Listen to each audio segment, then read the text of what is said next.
Hey guys, Jeff Danker here, and the topic that I want to dive into right now is the best time to set all day in the deer woods and why would we do it. Hope you enjoy it.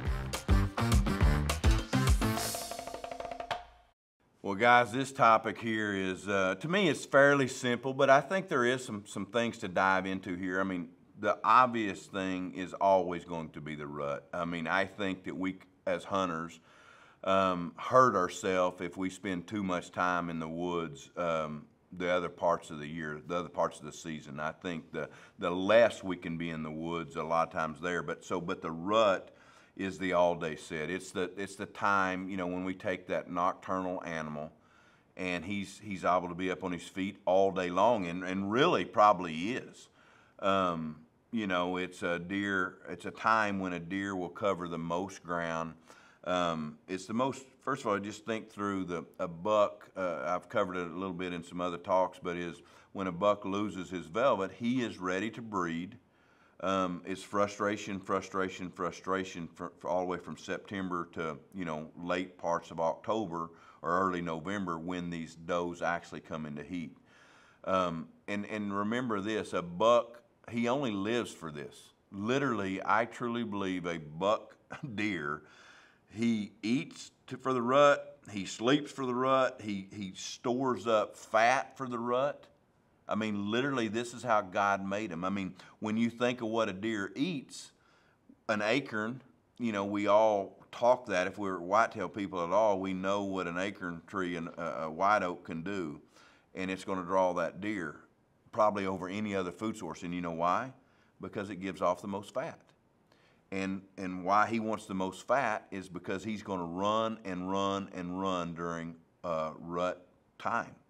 And so that is the best time for us hunters to be in the woods, because we might shoot, you know, Joe Blow's deer from 5 miles down the river on your 40-acre property at 11:30 in the daytime that you've never even seen this deer. That's what happens. That's why we read the magazines, right? We saw the stories and heard the stories that a guy never seen this buck, and then he shoots him, and then such had a trail cam picture of him way over here. So that is the mentality of the rut, and that's why you know, not that you can't shoot them at daylight, not that you can't shoot them right before dark, you know, when our regular times of hunting, but so many times we miss out on so much because we're not there.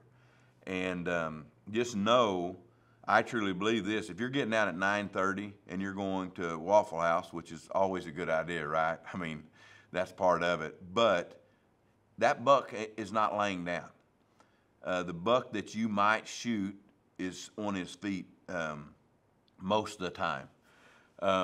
And especially with good weather, guys. I want to say this and clarify this a little bit. I truly believe a lot of times weather is going to always trump the moon. It's always going to even trump the dates in a sense. But when you got dates that line up, and what I mean by that, that's the rut dates. I mean, you know, when you got those November 1st through the 15th or whatever, and you got good weather with that, you better be setting as long as you can. You know, it will bring more success. Now, the only other thing I want to dive in here, because this is pretty cut and dry, I want to bring up one thing that I've seen some people use, and it's not necessarily setting all day, but setting all night. And sometimes, and I've done this, is all of a sudden you're after a particular deer and you have the information on him that maybe he's there in the morning or whatever, or maybe even you can't get there in the morning without spooking a lot of deer. Staying overnight. Now again, this is extreme. I'm just throwing it out there, and I've only done it a couple times, but I do know people that's made that a success. Obviously, we're talking about not hunting at night. We're talking about being there so you're there in the morning, but that's the only extreme thing that I can think of. You know, an all-day set is, it can be rough. It can be, you know, I've done it now several times in my life. The older I get, it's harder for me, but it is definitely something that works, and it is the best time during that rut activity to do. So again, get the wind in your face, get in those pinch points during the rut, and stay as long as you can. And the only other thing I want to add to this is, when I say set all day, a lot of times, it's not necessarily that I'm in the same stand all day. Sometimes I believe that can be you start here and you've moved in over here, or maybe you got this other set over here and you moved to it. And the one thing that I would tell you is, make sure you have in your mind, yeah, I'm gonna go in and set all day, but if the wind shifts and it's blowing back into where the deer are, move. You can stay all day in the woods, not necessarily in the same stand. So I hope that helps you. And again, to me, this is something that can help us to stay all day during the rut. And to me, it's basically the only time that I would do that. But it will stack odds in your favor to shoot that mature buck, and you can do it at any time of the day. So hope this helps. Good luck, and go out there and shoot that giant.